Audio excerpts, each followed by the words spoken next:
Inverse of a cosecant function. Does the inverse of the cosecant function exist? Let's find out with the help of the cosecant function. First, look at the values of cosecant function for some standard angles. You can pause this video to read the table properly. From this table, we can say that the cosecant function is not defined for all multiples of pi. So, the graph of the cosecant function looks like this. In this graph, we can see that there is no curve for minus pi, pi and 2 pi because cosecant function is not defined for all multiples of pi. Now let's check whether cosecant function is invertible or not. We know that if a function is a bijection, which means it is both 1, 1 and onto, then the function is invertible.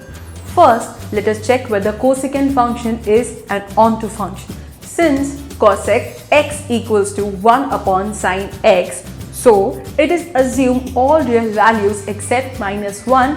Therefore, the range of the cosecant function is all real numbers except open interval minus 1, 1. So, if we consider any point on y-axis within this range, we can clearly see that there is a corresponding point on x-axis. So, the cosecant function is definitely an onto function. Now let us check whether the cosecant function is a 1, 1 function. For this, we will use the horizontal line test. Draw a horizontal line passing through the curve of the cosecant function. As we can see, the horizontal line intersects the curve at more than one point. This means that for each value on y-axis, there are more than one corresponding value on the x-axis. So, the cosecant function cannot be 1, 1 function. And since cosecant function is not a bijection, so it is not naturally invertible. So, how come we are studying the inverse of cosecant function when cosecant function is not naturally invertible? Confused, don't we? There is a method by which we can make cosecant function invertible, and that is what we are going to discuss now. As of now, we know that the cosecant function is not naturally invertible because it is not a 1, 1 function. So, we can make it invertible by making it a 1, 1 function by restricting its domain just like we did for the secant function. Let us understand how we can do this. As we can see that the domain of the cosecant function is real numbers except all multiples of pi, and we know that the cosecant function is not a 1, 1 function in this domain.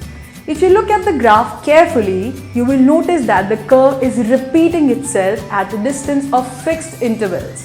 So, if we consider the half curve from two cycles, for instance, in the interval minus pi by 2 to pi by 2, we can see that in this interval, the curve of the cosecant function passes through the horizontal line test. This means that the cosecant function is 1, 1 within this interval. And we have earlier seen that cosecant function is always onto. This means that the cosecant function is invertible in this restricted domain. Or, in other words, we can say that the inverse of cosecant function exists within the restricted domain. But if you notice, cosecant function is not defined at x equals to 0. So, we must exclude 0 from the restricted domain. Actually, the cosecant function is invertible in any of these intervals.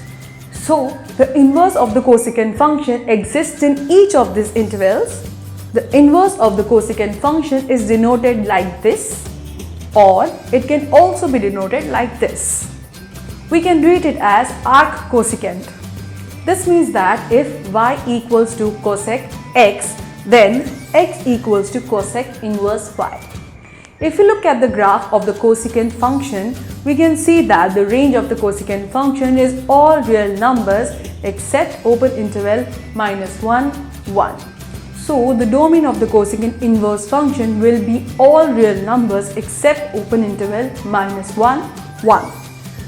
And the range of the cosecant inverse function will be each of these intervals because cosecant function is invertible in each of these intervals.